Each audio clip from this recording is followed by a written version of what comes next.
Merci François, merci à tous. Très belle table ronde on a fait un tour d'horizon vraiment intéressant sur les nouveaux carburants en général. Et on va passer maintenant la parole à David Landy pour un petit tour d'horizon de la recherche scientifique avec des enseignants-chercheurs. Alors David, à vous. Bonjour. Merci, bonjour à tous. Et effectivement, bienvenue dans cette session qui sera dédiée à la recherche scientifique qui est développée notamment au sein de l'ULCO. Donc, il s'agit de la deuxième édition où nous organisons ce type de session. Je vous voyais parler, Myriam, vous m'entendez? Je vous entends complètement. J'enlève Ok, ma vidéo pour avoir moins de bande passante, mais on d'accord, vous entend très bien, c'est parfait. d'accord. Donc, en fait, comme je le disais, c'est la deuxième fois qu'on organise ce type de session. Et lors de l'édition de l'année dernière, nous avions en particulier mis à l'honneur les recherches menées sur les énergies marines renouvelables, et notamment au travers des travaux de recherche d'Alexei Sanchev du laboratoire d'océanologie et de géosciences. Alors, nous vous avions également présenté la nouvelle filière d'ingénieurs en génie énergétique et environnement de l'EILCO.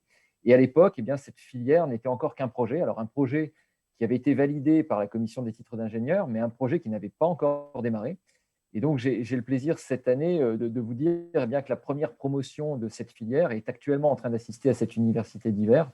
Et j'espère plus particulièrement que les conditions sanitaires de l'année prochaine eh bien, leur permettront de participer activement à l'organisation de l'édition 2022. Alors cette année, nous allons assister à deux interventions de chercheurs qui feront le lien à la fois avec les tables rondes précédentes sur les carburants potentiellement utilisables dans le domaine maritime, et puis également ensuite avec le stand-up sur la pollution des océans qui va suivre cette session sur la recherche scientifique. Dans un premier temps, vous allez assister à la diffusion d'une vidéo qui a été réalisée par le docteur Cédric Genquin. Alors, Cédric Genquin est maître de conférence au sein de l'unité de chimie environnementale et interaction sur le vivant. Ses travaux actuels portent sur la valorisation de la biomasse, aussi bien pour la production d'hydrogène que pour la production de gaz de synthèse, et ce via des procédés de réformage catalytique. Donc, dans cette vidéo, Cédric va nous parler des travaux menés dans notre université sur la production d'hydrogène à base de déchets. Donc voilà, je vais laisser l'équipe produire cette vidéo et puis nous enchaînerons ensuite sur le deuxième sujet. Dans le cadre de cette université d'hiver, je vais vous présenter mes activités de recherche concernant la production d'hydrogène à partir des déchets. Avant de commencer mon exposé, je me présente. Donc, je m'appelle Cédric Genquin, je suis enseignant-chercheur à l'Université du Littoral Côte d'Opale et rattaché à l'unité de chimie environnementale et interaction sur le vivant. Mes missions au sein de l'UCEV s'articulent autour de la recherche fondamentale et appliquée dans le domaine des sciences de l'environnement, du développement durable et de l'énergie.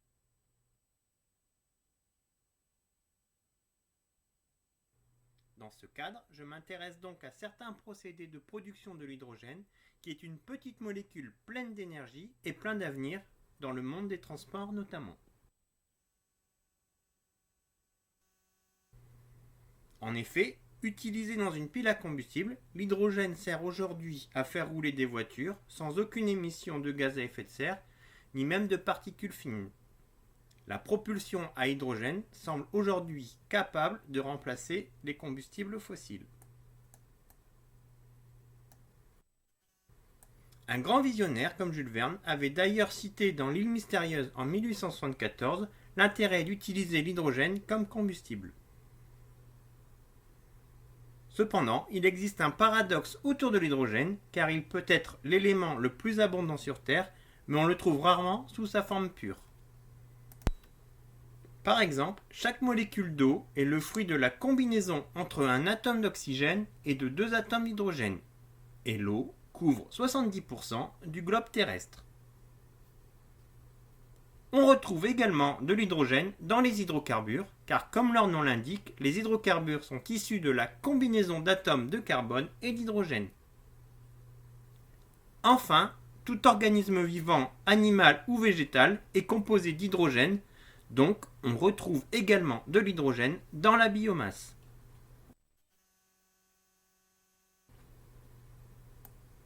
Ainsi, même si nous trouvons de l'hydrogène partout, il ne l'est pas sous sa forme pure, directement utilisable comme combustible.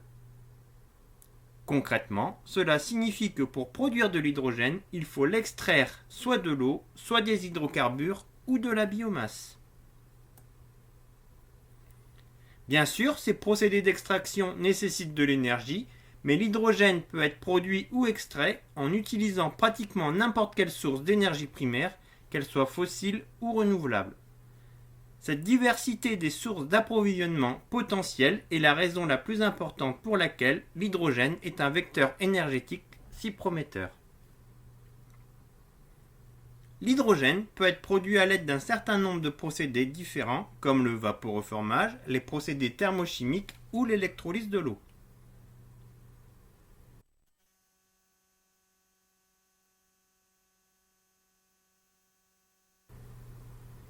Mais alors, comment produire de l'hydrogène à partir de la biomasse ou des déchets?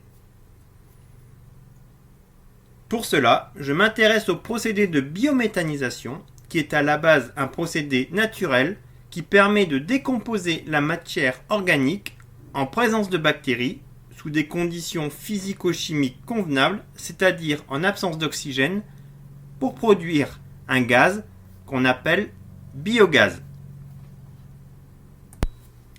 Pour simplifier et schématiser, dans un digesteur de centre de biométhanisation, nous allons avoir de la biomasse qui va être transformée grâce à des bactéries en du biogaz.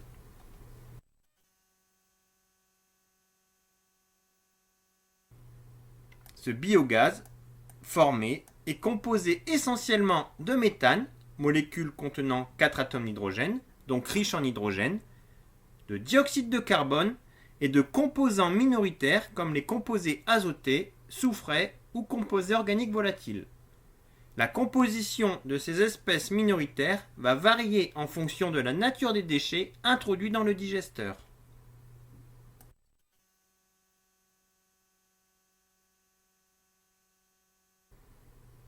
Ainsi, dans mes travaux de recherche, je vais donc m'intéresser aux composés majoritaires du biogaz pour produire de l'hydrogène et notamment je vais chercher à extraire l'hydrogène contenu dans la molécule de méthane.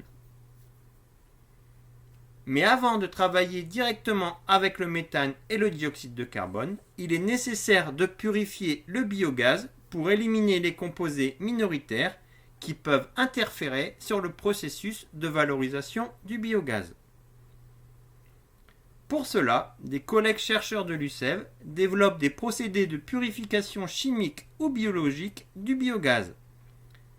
Certains travaillent sur des nouvelles générations de solvants verts capables de piéger et de purifier le biogaz de certains composés minoritaires comme les composés organiques volatiles. D'autres développent des biofiltres en utilisant la capacité de certaines familles de champignons à dégrader notamment les composés soufrés. Ainsi, en utilisant des procédés de lavage et ou de biofiltration, nous pouvons obtenir un biogaz relativement propre, composé essentiellement de méthane et de dioxyde de carbone.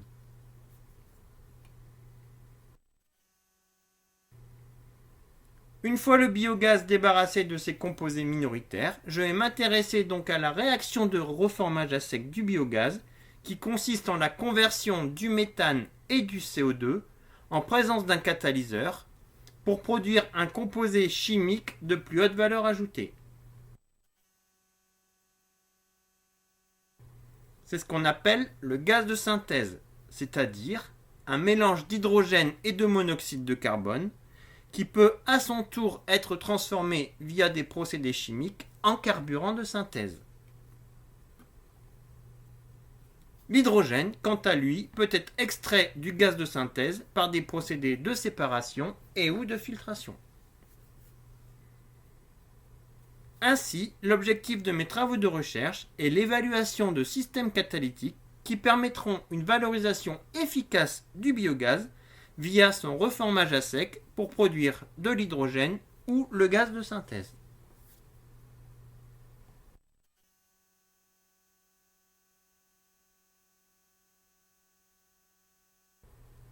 En conclusion, Donc, à partir d'un biogaz produit de la dégradation anaérobie de déchets organiques, il est possible de produire du gaz de synthèse et ou de l'hydrogène.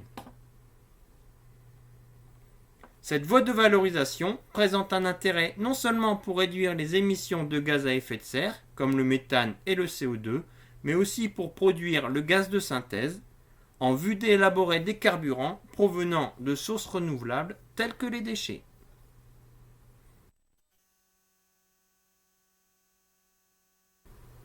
Pour aller plus loin sur le sujet, je vous invite donc à visualiser d'autres vidéos présentant en particulier ce sujet de recherche portant sur la valorisation du biogaz développé au laboratoire. Ou alors, je vous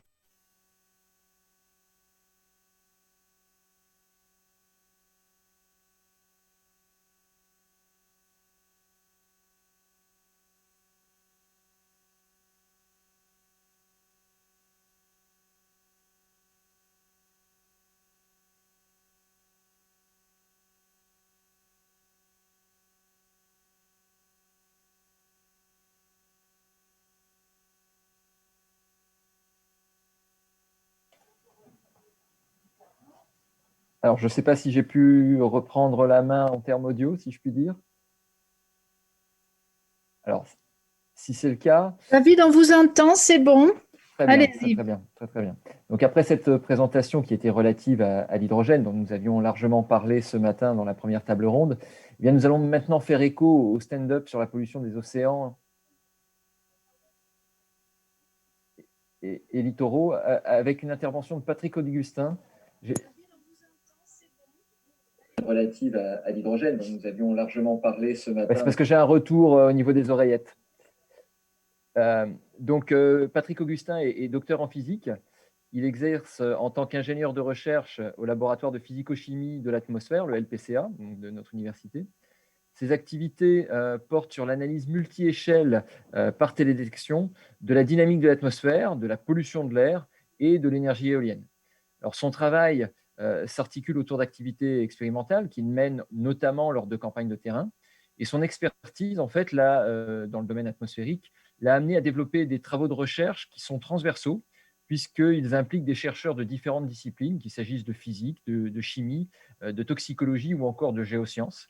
Et en particulier, il travaille actuellement sur un projet de recherche nommé EMA, Expérience multi-échelle mobile atmosphérique, qui illustre en particulier la convergence de 3 laboratoires de l'ULCO, qui sont le LPCA, l'UCEV que l'on a cité précédemment, et ainsi que le LOG, le laboratoire d'océanologie et de géosciences. Et donc la convergence de ces 3 laboratoires dans le domaine de la qualité de l'air, notamment en zone côtière. Et donc c'est cette thématique que Patrick va nous présenter dans son intervention. Bonjour à tous, merci David. Donc je vais essayer de partager mon écran.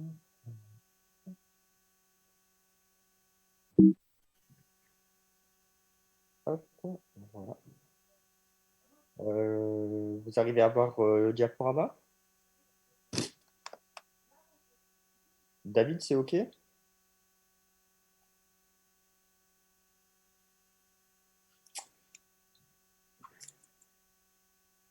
Voilà, vous m'entendez? Là, je n'ai pas de retour. Est-ce que vous m'entendez? Est-ce que vous m'entendez? On vous entend. Allez-y. Merci beaucoup. Très bien, parfait. Donc, je vais vous présenter en effet donc, les principaux résultats d'une étude publiée dans la revue scientifique internationale Remote Sensing. Il s'agit d'une étude impliquant, donc, comme le disait tout à l'heure, en fait, David, plusieurs laboratoires, dont 3 laboratoires de l'ULCO, on les a cités tout à l'heure, le PCA, l'UCEV et le LOG, et puis précisément des physiciens, des chimistes, des biologistes, des toxicologues et des océanographes. Alors donc, comme l'a précisé David, cette étude est appelée EMA et elle s'est focalisée principalement sur l'impact de la dynamique de la brise sur les polluants atmosphériques et de leur toxicité en zone côtière.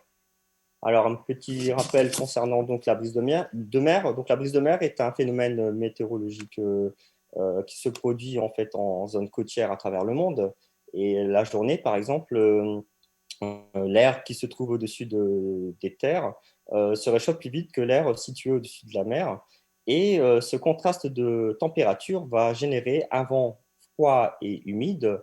Il s'agit donc de la brise de mer. Donc, en présence de sources d'émissions de polluants, cette brise de mer peut affecter la dispersion de ces polluants. Et les effets de la brise de mer peuvent entraîner en fait une forte variabilité de ces polluants dans le temps et dans l'espace, pouvant former par exemple des polluants secondaires, c'est-à-dire des polluants formés dans l'atmosphère. Et bien sûr, en présence de zones urbaines, ces polluants peuvent provoquer des problèmes respiratoires. Alors, donc, l'objectif de ce projet, de cette étude, est d'étudier les conséquences de la dispersion des polluants pendant les épisodes de brise de mer, lorsque leur transport impacte les zones urbaines, afin de répondre à deux questions. Donc, la première question est: quel est l'impact de la brise de mer sur les polluants à l'échelle urbaine? Et la deuxième question est: quelle pourrait être l'influence de la brise de mer sur la toxicité de ces polluants? Alors, afin de répondre à ces questions, il est nécessaire de décloisonner les compétences des chercheurs dans le domaine, par exemple, de la physique de l'atmosphère, dans le domaine de la toxicologie de l'environnement, mais aussi dans le domaine de la physico-chimie des polluants. C'est la raison pour laquelle ces différents laboratoires se sont associés à ce projet. Alors donc, cette étude repose sur une approche pluridisciplinaire, mais aussi sur le développement d'une unité mobile atmosphérique appelée UMA. Cet appareil, cette unité mobile, permet d'étudier par exemple la physique de l'atmosphère, la dynamique de l'atmosphère, en déployant sur le terrain un appareil appelé LIDAR vent. C'est un appareil qui permet de mesurer le vent à distance à partir d'un faisceau laser. Et aussi, cette unité mobile permet aussi d'étudier les propriétés physico-chimiques et optiques des aérosols grâce à un autre LIDAR positionné sur le toit du camion, ainsi qu'à différents analyseurs d'aérosols et des systèmes de prélèvement d'aérosols pour ensuite être analysés en laboratoire. Ensuite, dans l'UMA, il y a une chambre d'exposition de cellules pulmonaires qui a été intégrée dans cette unité mobile afin d'étudier la toxicologie de l'environnement. Donc, l'UMA a été déployé au niveau de la région dunkerquoise à une distance d'environ 5 km de la côte, au sud de la zone industrielle de Dunkerque. Et les mesures d'UMA ont été aussi complétées par le réseau de la qualité de l'air Atmo Hauts-de-France.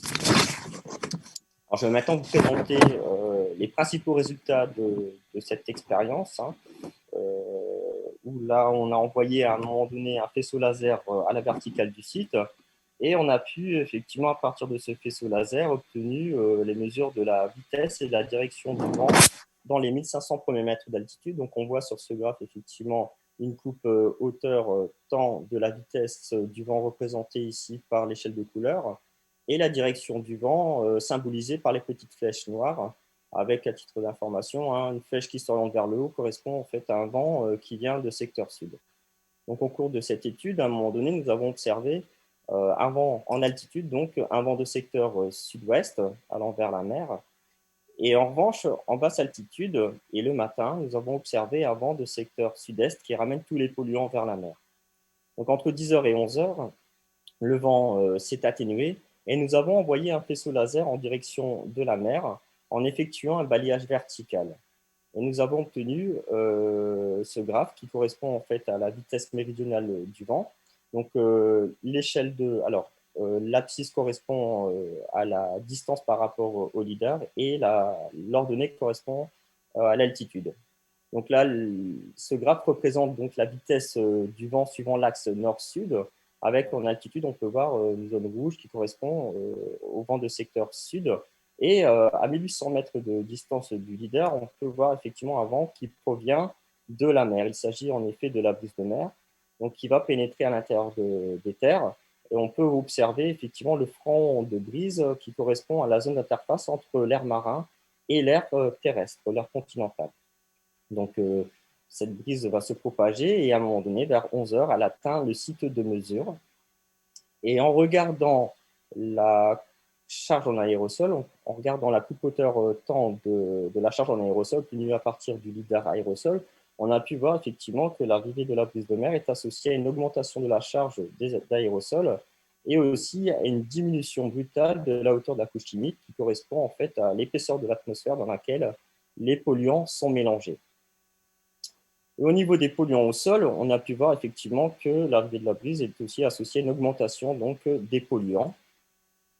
Alors, en regardant les échantillons qui ont été prélevés au niveau de l'UMA, au niveau du site, on a pu effectivement mettre en évidence la présence de mélanges complexes de particules marines constituées de suie, de fer et aussi d'éléments terrigènes issus d'un processus d'agrégation.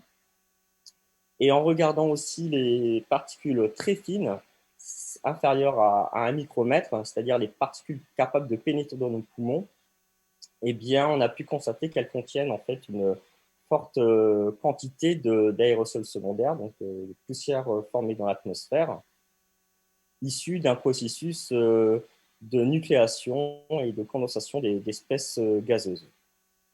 Alors, bien que les émissions en fait, issues des trafics et de l'industrie soient des précurseurs majoritaires dans la formation des aérosols secondaires, il en est de même aussi pour les particules marines. Alors, en effet, la formation des aérosols secondaires peut être favorisée par une intermittence de masses d'air de nature différente, par exemple la brise de mer et l'air continental, pouvant former par exemple des aérosols secondaires. Et c'est ce qui se produit, c'est ce qui pourrait se produire en fait dans la zone d'interface de ces deux masses d'air, où l'on peut effectivement, où il peut y avoir effectivement des zones de potentiel de formation d'aérosols secondaires qui pourraient exister. Et on peut même les observer au niveau du sol, près du front de brise de mer, mais aussi en altitude, au niveau du sommet du front de brise, caractérisé par des cisaillements de vent pouvant produire suffisamment de turbulences pour transporter vers le bas ces aérosols secondaires fraîchement formés. Alors, ce qu'on a constaté aussi au niveau de l'évolution de la concentration des polluants, c'est qu'on a pu voir une irrégularité de cette concentration, de cette évolution de la concentration par une baisse de la concentration des polluants qui est associée à une augmentation de la hauteur de la couche humide, comme on peut le voir ici sur la coupe hauteur tendue obtenue à partir du lidar aérosol. Et cette baisse est aussi associée à l'arrivée d'une autre brise de mer qui s'est glissée sous la brise de mer de secteur nord-nord-ouest. Alors, nous avons appelé ce phénomène une structure double brise, caractérisée par donc la brise de mer de secteur nord-ouest qui passe au-dessus de la zone industrielle de Dunkerque et qui surmonte la brise de secteur nord-nord-est.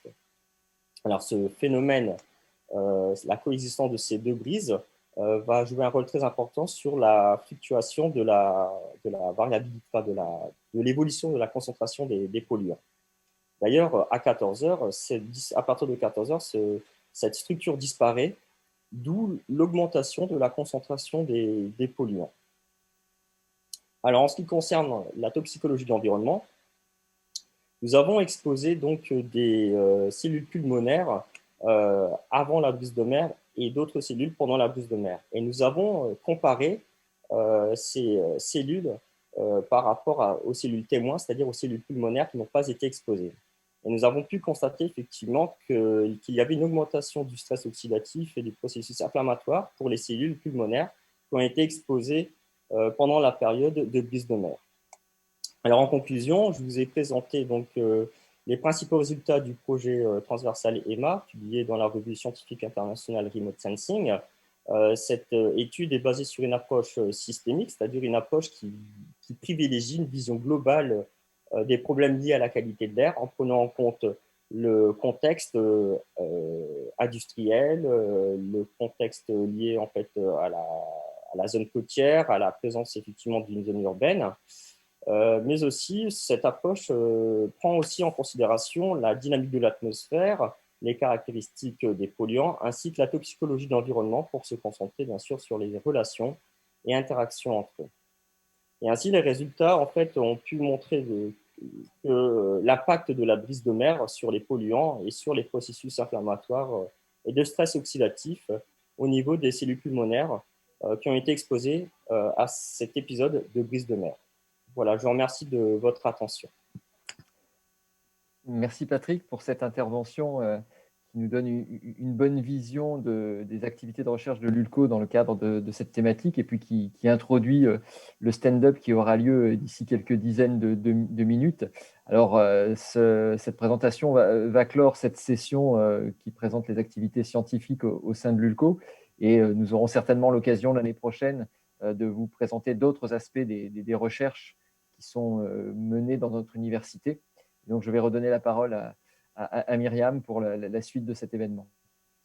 Merci beaucoup et on vous encourage à nouveau tous les enseignants-chercheurs à continuer vos travaux, à nourrir toutes ces recherches dont nous avons besoin. Et on va parler beaucoup recherche aussi dans la table ronde suivante, puisque